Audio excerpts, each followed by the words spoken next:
I'm Aaron Sagers, and this is Talking Strange.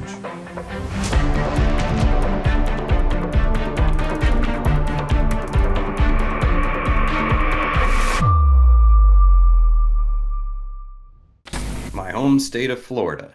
It's beautiful, it's very weird, it's very wild, and it also, apparently, according to a new movie, has a dangerous mermaid and a very weird man who seeks to assist her. Hey there, spooky nerds. Welcome back to Talking Strange, the paranormal pop culture show. I'm Aaron Sagers, and today we are diving into the movie Mermaid, which is at the deep end of the weird pool. It is a horror movie, it's a dark comedy, it's surreal, and it is arriving on April 8th, 2026.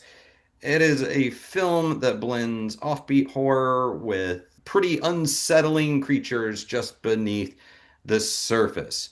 The story follows a man who is a drug addicted man in Florida. He finds a wounded mermaid at his lowest point in life. And when word spreads about his secret, he'll stop at nothing to protect her. And that man is played by Johnny Pemberton, who you know from projects like 21 Jump Street, Superstore, and Fallout. He is the lead in this film that also stars Robert Patrick, Kevin Dunn from Veep, and is written and directed by Tyler Cornack, who did Butt Boy and Tiny Cinema. And yeah, this is a weird one, and I loved it because it's so freaking strange. And Johnny Pemberton joins us to talk about his signature, unpredictable, weird energy, and about why these strange stories resonate, why his experience of filming in Florida, and what Mermaid is really saying beneath all this strangeness. So let's get into it. Here's Johnny Pemberton, who stars in the new film Mermaid. Hey man, I'm excited to talk to you. Right on. What is Uh, your hat? What is that hat? oh, this is my design. Oh, cool, man. I do a lot of spooky things, and I this like is it. like part of a travel thing that I do. I was wearing, and I decided to wear a Creature from the Black Lagoon shirt. I don't have a mermaid Oh, shirt, wow. I so mean, it's closer to our mermaid than a mermaid, you know what I mean? that's true. Well, I mean, this was a ride watching this film, and Cool. it's dark, it's entertaining, it's funny, but also it's got these poignant moments. I was curious for you, what because you're an executive producer on it as well as the lead. How'd you connect with Tyler on the project, and what made you want to sign up as a producer on this? Oh, well, Tyler and I met a couple years ago. Actually, man, a number of years ago at this point. I was a fan of his movie Butt Boy that he made about, I guess, 5 or 6 years ago. Loved that movie. I reached out to him personally to tell him so, and we became friends. He was a fan of my work somehow as well. And he had this project he was developing. He asked me if I'd be interested in doing a doing a movie about a mermaid. It's a movie. It's called a Murphy movie. Um, Doing a movie about a mermaid, and I was like, sounds good, man, sure. And lo and behold, they actually did write it, and it actually did get produced, and it just kind of snowballed from there. I Yeah. just like his work so much that I was down to do whatever he wanted to make. I would be like, it's going to be great. Yeah. It's I mean, this film that it involves this guy Doug. He's, he seems to abuse Mm, drugs. He's got this mental health crisis. Just seems yeah, like he wants to be loved. And then he finds a mermaid. Feels like a sign from the universe. It feels pretty destined, right? yeah, Uh, what I saw in the director's notes, Tyler said that Doug is also, is the fish out of water as well as the actual mermaid, and he right. kind of relates to that. I was curious about the conversations you and Tyler had about this character of Doug and where he comes from, and also, how that connects to Tyler's own life and story. Well, I mean, as far as the connecting to Tyler, I think that's, he'd have to answer that, but I know him pretty well, but I mean, I don't want to speak on his behalf. I think that the character, I mean, he's just such a lonely guy, such a lonely dude, and his backstory. We hint at a little bit in the movie about how he just wanted to be seen and heard, but also had a lot of problems being social, and to say the least.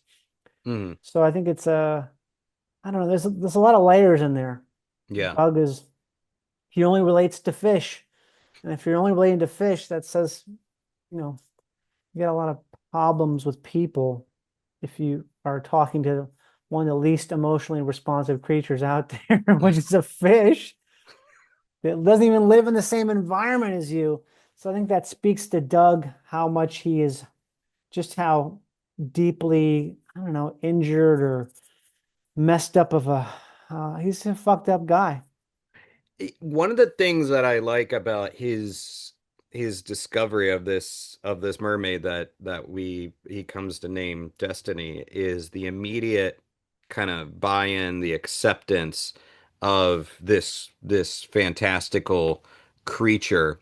And I like that. Instead of Mhm. like we're not wasting time debating whether or not this is real. It's like we're cutting straight to it. I think that would probably be Yeah. me. I'd be like, of course mermaids exist. Uh, was that I'm curious about that kind of decision with you and Tyler for this character development. Was there ever any discussion about, oh, maybe there's a little bit of a hedging moment where he doesn't know if this thing is real or whatever, or why you just went with the decision to automatically believe, to buy in?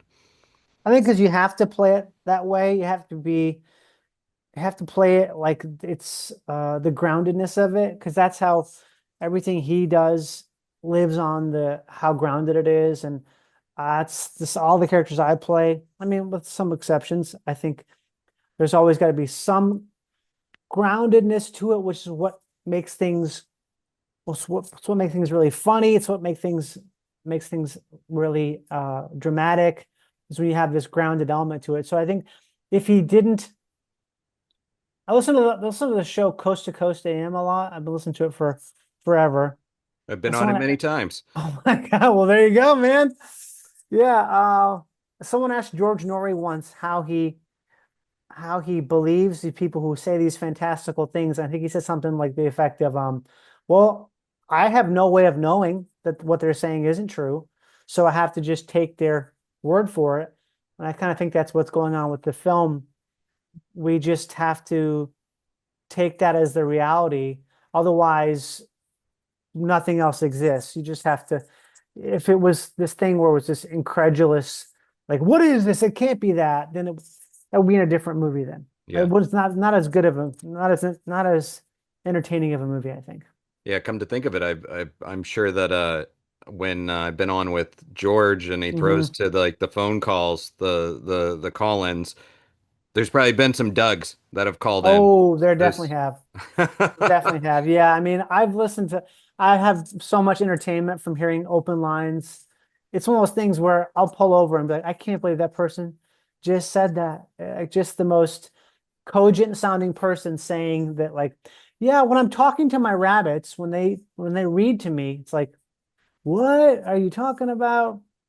Well, on Oh, that note, then, I mean, do you have an interest in just sort of high strangeness and weirdness, not just including mermaids, but that kind of topic that you would get on Coast to Coast, paranormal, the strange, yeah, high oh strangeness. yeah, I was into that stuff forever. I mean, I would say less so now, but I also, I mean, this is gonna get more like esoteric or whatever, but I do a lot of gardening, and I'm always like fascinated. Sometimes you'll see stuff in a plant or in an insect that's doing something, and you look at it, you can literally look at it.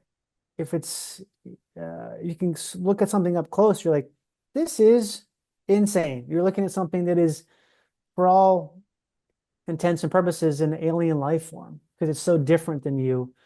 And I think that a lot of stuff that people tend to find as paranormal is like a trying to humanize something strange when we're surrounded by all kinds of things of high strangeness every day, all the time. Yeah. So, I mean, I'm interested in both those things. Yeah, it's an amazing world when you start to look at it, and a Yeah. lot of mysteries remain in the ocean itself. Oh And my God. Yeah. I mean, well, on that kind of note, what was the discussion, the development of the mermaid herself, excellently played by Avery with the Hmm. movements, but sort of this back was there thought about the backstory and why she looks the way she looks, as opposed to sort of the more cartoonish mermaids that we see out there, etc. Was there a Bible, a mermaid Bible?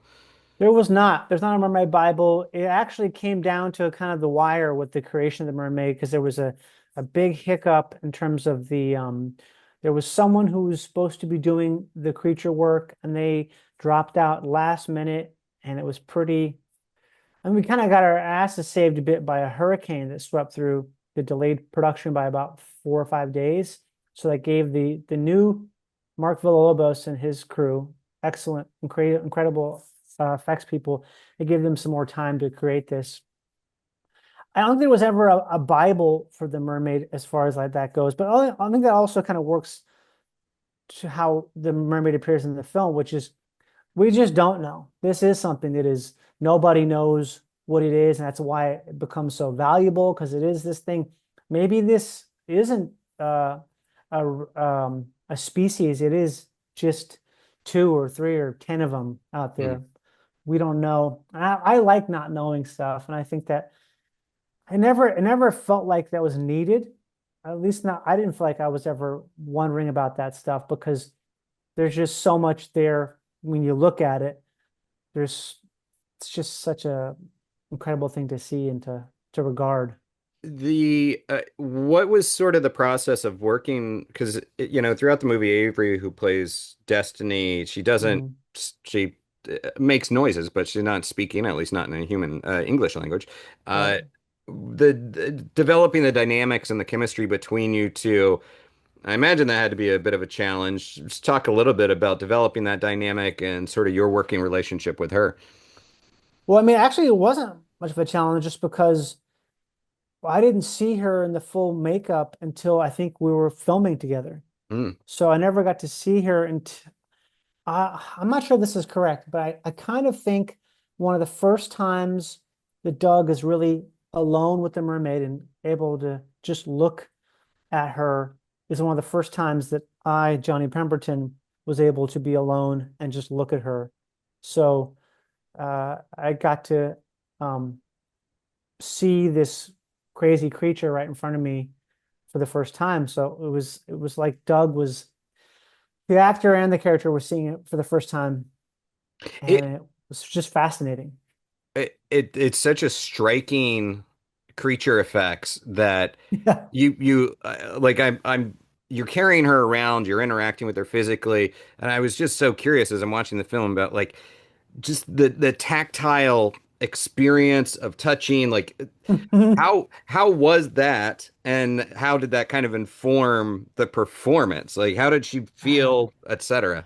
I mean, I don't know, man. That's an interesting question about it feels like a fish.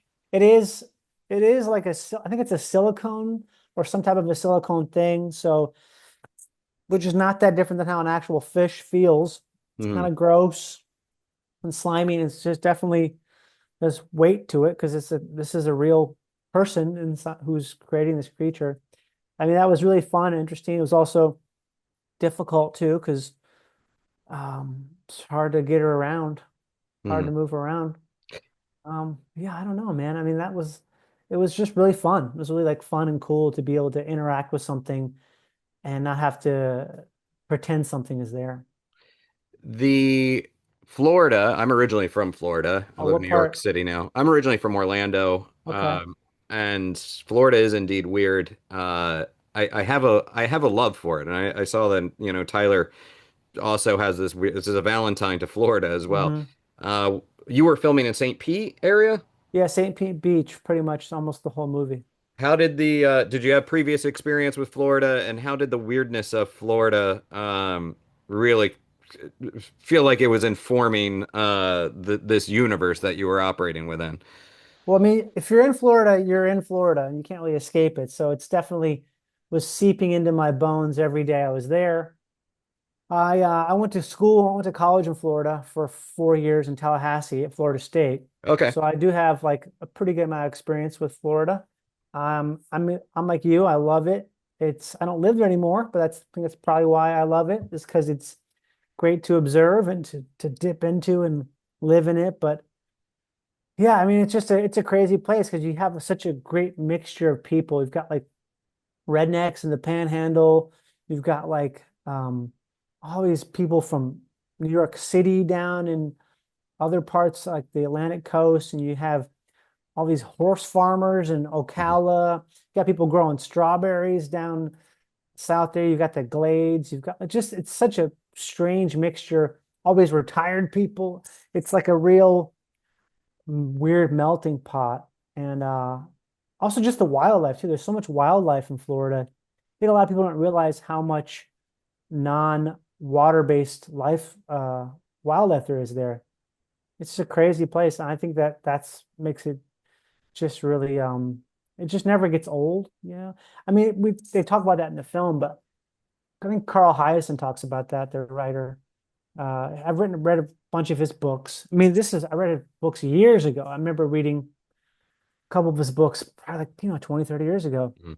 And his love for Florida is that same love where it's just these people who you would never expect to cross paths, meeting and working together. And that's sort of what I think is happening in the film is you have these just the high strangeness of the chance encounters.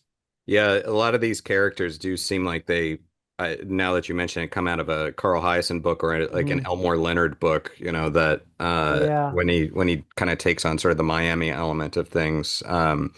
The I and when did you film? When was the production? I think it was 2023 in September and a little September. bit of Okay. October. Yeah. Yeah, so hurricane season is still going on then. Yeah. Oh, yeah. I'm just curious because so you went to school at FSU, but grew up in Minnesota, yeah? Yeah. So any urban legends or just sort of weirdness that surrounded your upbringing doesn't have to be mermaid related, but creepy old house at the end of the block kind of thing. Anything like that that sort of Yeah. permeated your childhood? I mean, I used to spend a lot of time in the woods as a kid. So there's always stuff you're out there and you're like, what the heck is this? What is just creepy woodland stuff. We were always really into Bigfoot. That was a thing as a kid. I was super into, is Bigfoot real? Is it? I would anytime we get like the book club when you're like a little kid, you get order the Scholastic book clubs. There's anything about a UFO, any of that stuff. I was instantly, oh my God, I was obsessed with anything like that at all, especially UFO stuff. UFO big time. Yeah. Yeah, that's I'm a couple years older than you, but like the time life mysteries of the Hmm. unknown type of Oh things my or God, unsolved yeah, those are mysteries. great. It's like eating up anything that was just weird and strange, but and then it somehow became part of my job. But did you ever have any weird experiences yourself? I don't think I had. You know what? One time we did go. Funny enough, it's in Florida. There was an abandoned hospital. I think it was a state hospital. I'm not really sure. It was outside of Tallahassee. We used to call it Sunnyland. I don't know what it was Hmm. actually called. I think it's been long since shut down. There was a hole in the fence, and we snuck in there, like five or six of us. And oh my God, it was just so scary, so intensely scary. I think back on this, like, what are we doing? Wandering around an abandoned hospital at night? Like, talk about creepy, man. That was just the creepiest, the deepest creepy. Oh, Anything so happen? scary. I remember when we were leaving, I was like, I'm gonna go down in the basement now. And my friend was like, don't do it. And I was like, no, I'm gonna do it. And I remember looking down, like it was like the wall was caved in a bit so you could see in a little bit, but it was very dark. And just feeling like this very, very strong energy of like repellent, angry, like, don't come in here, like screaming at me. And I was just like, yeah, I'm not going in there. I'm not Yeah. going in there. Ooh, I mean, that's scary. It gives me the willies actually just thinking about it because that was truly, ooh, scary place. I am familiar with it. I did my undergrad over in St. Augustine, but I know Yeah, that spot there in you do. That's so Tallahassee. cool. Yeah. Uh it's I mean the strange and the unusual stuff. I mean that's been something that has popped up at other times in your career, and I mean I personally would be remiss, and the bosses would be upset too if I didn't ask something about Fallout. So Right? uh on that front, are you guys back in production for that yet? Not yet, but soon. Uh, any teases, or let's say hopes, dreams, wild swings on what Thaddeus is transforming into? Oh my God. You know what? If I knew it, I couldn't say it. Well, you And couldn't if say it. Yeah. I couldn't even hint at it. I couldn't even be like, I couldn't even do that. So, if I knew. Hmm. So, but there's no way to know if I know and I'm not saying, or if I don't know, so I'm not saying, I can't say. But whatever it is, it'll be very interesting. I'm sure it'll just be interesting just visually alone. Yeah. I love having the challenge of that. I love physical comedy. It's something I've always been drawn to. So with regards to Thaddeus, it's like I don't know. Whatever you want to throw at me, it's going to be fun. We'll find a way to make it fun and funny. Since you can't say and you don't know, Yeah. if you were going to suggest a type of mutation that would be uh, practical in real life, how about that? What would be Uh, what would be something that you would go for? I mean, the mouth, extra mouth is another mouth to feed, I guess. yeah, extra mouth, but it's also another mouth that can speak, possibly if it could. That's going to help out because I get tired of using this mouth. It'd be nice to have a second one that you could talk to, like maybe a mouth that just talks to like transactional things, like talks on the phone. You can put your phone on hold, put it on your shoulder, and it can talk to, I don't know, collections for you, something like that. Maybe it's got a deeper voice that's more resonant, more influential Oh, than I my like that. voice. That Sort would be cool. I wouldn't mind the second mouth for phone calls. As long as I have my legs, I'm good. Yeah, like a Morgan Freeman voice that comes out of Yes. Oh my the God. mouth shoulder or shoulder I mouth. would I would love that. I'm actually going to request that now I think about it. Yeah. Think of all the VO work, additional VO work you would get out of Oh my God. The that. question was, they would still pay me for one though. So Oh yeah. Yeah, I don't know how that one maybe works not. out. Maybe If you not. get We'll like see. two SAG cards out of that, I don't know. Yeah. That's But funny. well, before we wrap up, I mean, we just have another minute or so. But like Mhm. anything else that you just want to throw out there about Mermaid, the message that you want to get out there, maybe something that nobody's really asked about yet. It's hard to say. I'm just really excited for people to finally get to see it because I think it's such a fun movie. It lives in this space that there's not many movies being made that are a dark comedy that have horror elements, but that aren't a horror movie, and a movie that is not like a dyed-in-the-wool indie film, but it doesn't have to me, it's got everything. It's a great fun movie to see. It's a popcorn movie, but it's also a real movie with heart that you'd never have any studio make. And I think that's a rare thing these days. And I'm really excited for people to enjoy it because I know I enjoyed making it so much. Yeah, and I will most certainly say that it's a weird flick, and I love the word weird. Weird is a Hmm. good word, and it's because yeah, it is so different. You don't really know what you're getting into, and you're along for the ride with it. Yeah, it's definitely a ride. So and a great cast too. You guys pulled together a really good cast in this, and So great. so, well, Johnny, hey man, I really appreciate your time. I enjoyed the hell out of the flick, and I guess, well, you know what? If you ever want to talk about more strange stuff or anomalous phenomena, coast to coast stuff, look me up. I'm always down to chat about Will that stuff. do. So, all right, man, thank you so much for your time. Thanks, Aaron. Nice All talking right, to you. thanks.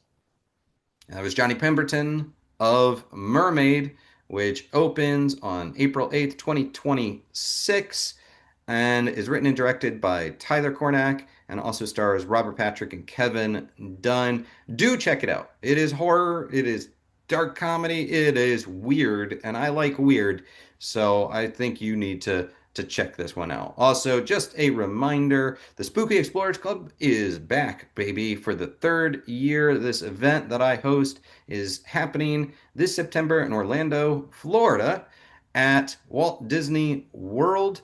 And if you join me, we only have room for 20 people tops to keep it nice and intimate, but we're going to do a private tiki bar takeover, a permanent vacation. We're going to be heading to Disney for the Mickey's Not So Scary Halloween party. Then we're going to be on another day doing park hopping led by a VIP guide, and also we'll be having some paranormal talks and spooky talks and a whole lot of other surprises. This is our third year doing it. You should come join. It's a great time. I'm very excited about this combination of Disney and spookiness during spooky season. Head to spookyexplorersclub.com to learn more. All right, folks, this has been Talking Strange. Until next time, be kind, stay spooky, and keep it weird.